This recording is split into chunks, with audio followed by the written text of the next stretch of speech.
warahmatullahi wabarakatuh. Apa kabar? Kembali berjumpa dengan saya Suno Arif dari Forum News Network.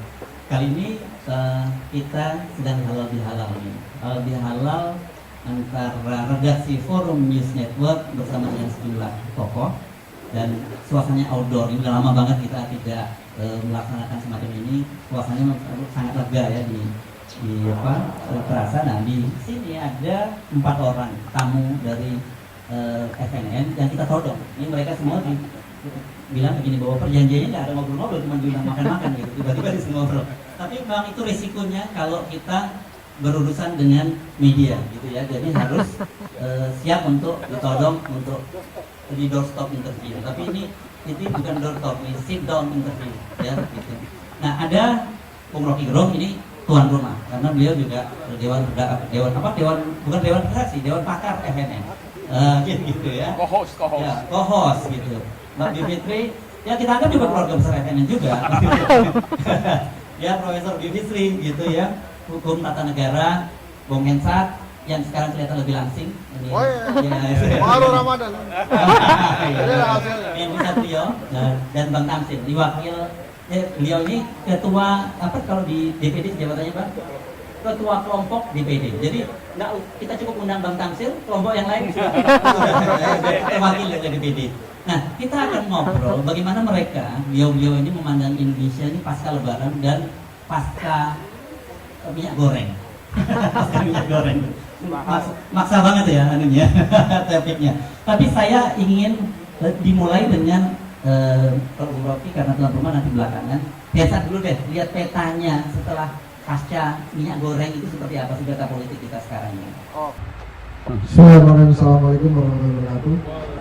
Bismillahirrahmanirrahim. Mohon maaf lahir batin buat teman-teman semua. Ini saya cepat saja karena sudah terlihat titikan tetes-tetes hujan. Jadi ada beberapa hal menurut saya yang perlu kita cermati pasca Lebaran ini. Yang pertama adalah pemilihan penjabat pengganti kepala daerah tanpa pilkada yang akan banyak sekali setengah Indonesia akan dipilih para penjabat ini dan dimulainya 15 Mei bulan ini. Jadi hanya beberapa hari ke depan. Kenapa itu perlu kita garis bawahi di awal pembicaraan saya? Karena bukan hanya tentang siapa yang menunjuk dan siapa yang memilih para penjabat itu, tapi belum ada aturan yang jelas yang dikeluarkan oleh pemerintah tentang penunjukan para penjabat yang wewenangnya hampir sama dengan pemimpin-pemimpin daerah yang dipilih oleh rakyat hasil pilkada. Sementara undang-undang juga mewajibkan sebetulnya bahwa daerah itu harus dipimpin oleh pemimpin yang dipilih oleh rakyat dari pilkada. Nah, kira-kira gitulah. Nanti Mbak Bibip akan menjelaskan itu. Nah, itu yang pertama menurut saya. Dengan ditunjuknya kepala daerah atau penjabat kepala daerah oleh pemerintah, maka setidaknya ada 3 hal yang harus kita garis bawahi supaya tidak terjadi ke depannya. Yang pertama adalah tuman dari pemerintah pusat.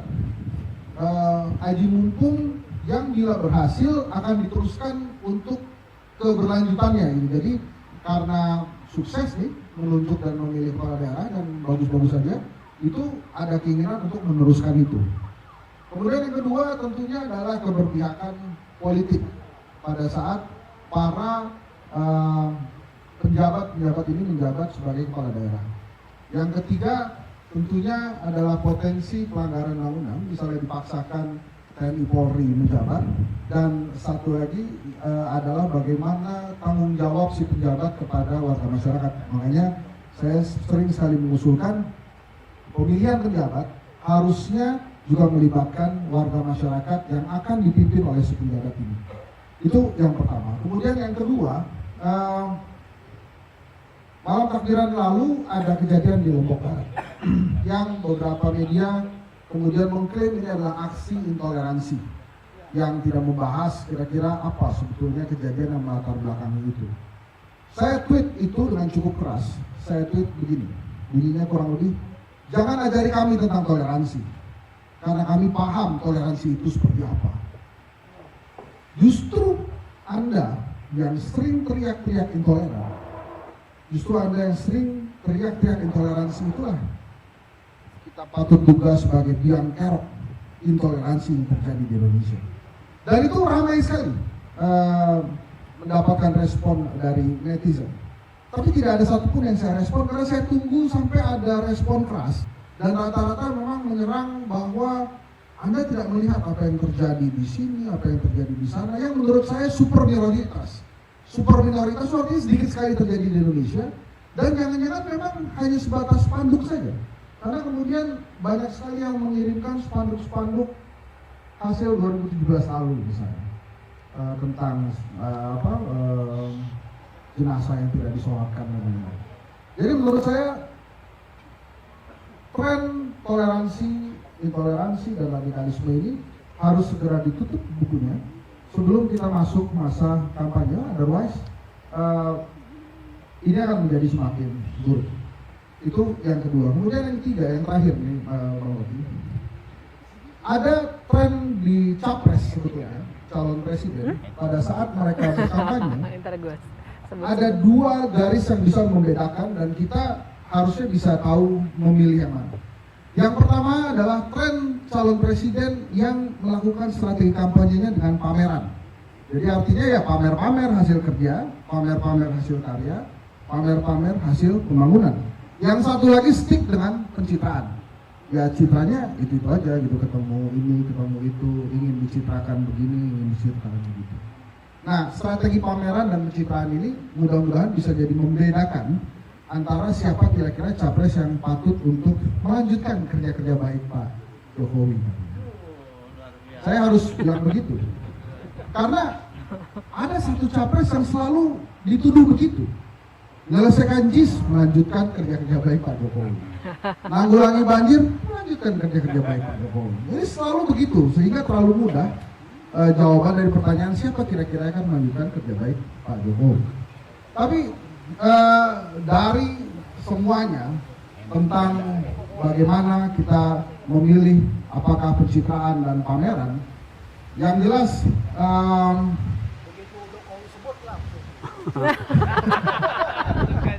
bener juga. Tapi enak ya angin. Akan segera hujan, jadi menurut saya Bang Hersu kita dengarkan pembicara lain untuk bicara. Hasil survei real. Enggak. Oh ya, hasil survei real ini itu pertanyaan baik sekali. Ada pergeseran kriteria calon presiden sebetulnya dari hasil surveinya Kedai Kopi. Dulu itu presiden yang paling disukai itu yang merakyat. Sekarang bergeser dia ke yang cerdas. Merakyat tetap ada, tapi kadang-kadang nomor 2, kadang-kadang nomor 3. Jadi yang pertama cerdas, yang kedua kadang-kadang visioner, kadang-kadang merakyat. Tapi yang pasti ini kan yang cerdas ini. Jadi itu ada pergeseran. Saya nggak akan sebut nama siapa saja yang ada di 5 besar atau 10 besar karena saya yakin teman-teman juga sudah paham dan tahu. Tapi dengan bergesernya kriteria calon presiden itu ada hal yang positif menurut saya di rakyat Indonesia. Mudah-mudahan lebih dewasa dan lebih bisa menyelesaikan hal-hal yang ada sekarang ini. Mudah-mudahan juga presiden yang nanti terpilih tidak cari musuhnya sendiri. Ini kan saya menduga setiap presiden itu menciptakan musuhnya sendiri gitu loh, Kak Abdul. Soekarno kolonialisme, Soeharto komunisme, sekarang radikalisme, intoleransi. Jadi ciptain sendiri aja tuh, padahal mah nggak ada tuh sebenarnya menurut saya. Jadi gitu kira-kira, Bang Hersu. Terima kasih. Assalamualaikum warahmatullahi wabarakatuh. Assalamualaikum warahmatullahi wabarakatuh.